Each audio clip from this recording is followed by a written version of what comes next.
And hence I would like to give the floor to Secretary General of the United Nations, Mr. Guterres. You have the floor. Mr. President, distinguished leaders and representatives, ladies and gentlemen, all protocol observed.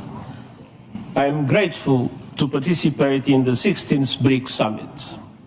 Collectively, your countries represent nearly half of the world's population.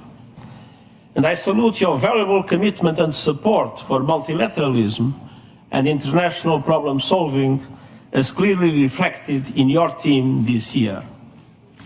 No single group and no single country can act alone or in isolation. It takes a community of nations working as one global family to address global challenges. Challenges like the rising number of conflicts, the devastation of climate change, pollution and biodiversity loss, rising inequalities and lingering poverty and hunger, a debt crisis that threatens smoother plans for the future of many vulnerable countries, the fact that fewer than 1/5 of the Sustainable Development Goals are on track, a growing digital divide, and the lack of guardrails for artificial intelligence and other frontier technologies, and the lack of representation of voice for developing countries at global decision-making tables, from the Security Council to the Bretton Woods system and beyond. These must change. September's UN Summit of the Future offered a roadmap for strengthening multilateralism and advancing peace, sustainable development, and human rights. I see 4 areas for action. First, finance. Today's international financial system is not offering many vulnerable countries the safety net or level of support they need. The Pact for the Future calls for accelerating the reform of the international financial architecture that is outdated, ineffective, and unfair, and includes a commitment to move forward with an SDG stimulus, to change the business model and substantially increase the lending capacity of multilateral development banks and their concessional funding to developing countries in vulnerable conditions, to recycle more special drawing rights, to restructure loans for countries drowning in debt, and to mobilize more international and domestic resources, public and private, for vital investments in developing countries. Next year's Conference on Financing for Development and the Summit on Social Development are 2 milestones to carry these efforts forward. And we must also recognize the importance of South-South cooperation. It doesn't replace the commitments and obligations of developed countries, but it is providing a growing contribution to supporting developing countries in overcoming obstacles to achieving the SDGs. Second, climate. Every country has committed to limit temperature rise to 1.5 degrees Celsius. That requires dramatic action to reduce emissions now, with the G20 in the lead. COP29 is just weeks away, and that starts the clock for countries to produce new nationally determined contribution plans with the 2035 targets that are aligned with the 1.5 degree goal. And COP29 must deliver an ambitious and credible outcome on the new climate finance goal. And developed countries must also keep promises to double adaptation finance and ensure meaningful contributions to the loss and damage fund, what was not the case when it was created. Third, technology. Every country must be able to access the benefits of technology. The Global Digital Compact commits to enhanced global cooperation and capacity building.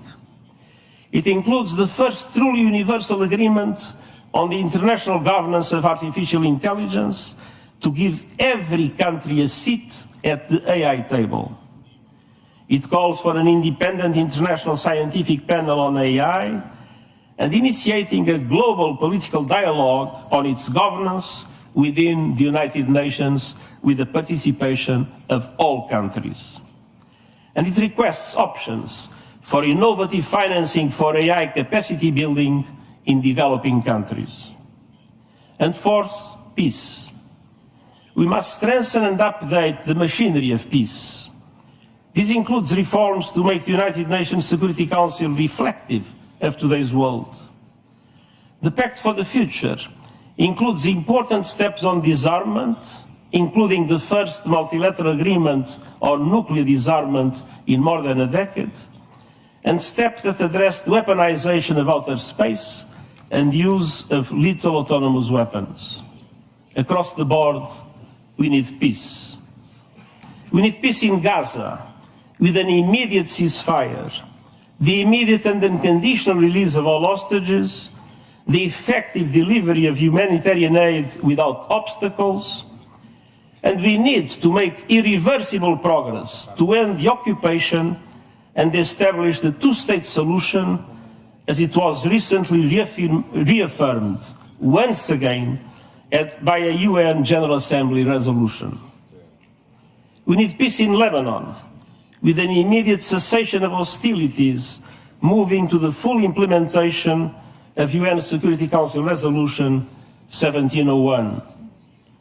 We need peace in Ukraine, a just peace in line with UN Charter, international law, and General Assembly resolutions. We need peace in Sudan, with all parties silencing their guns and committing to a path towards sustainable peace. Those were the messages I have delivered to the high-level segment of the General Assembly in September in New York.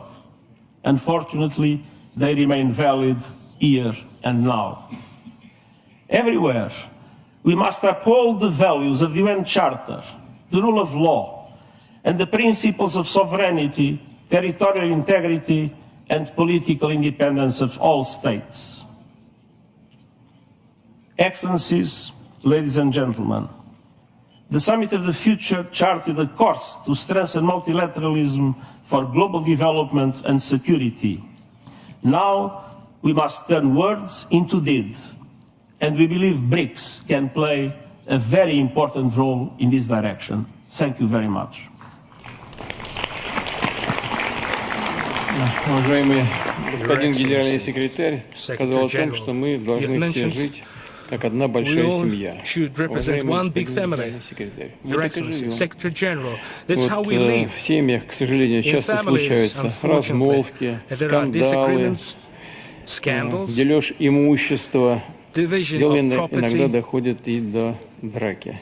Цель БРИКС заключается в том, чтобы создать необходимые механизмы взаимодействия и создать благоприятную атмосферу в общем доме. Мы этим занимаемся и будем это делать, в том числе в тесной координации с организацией.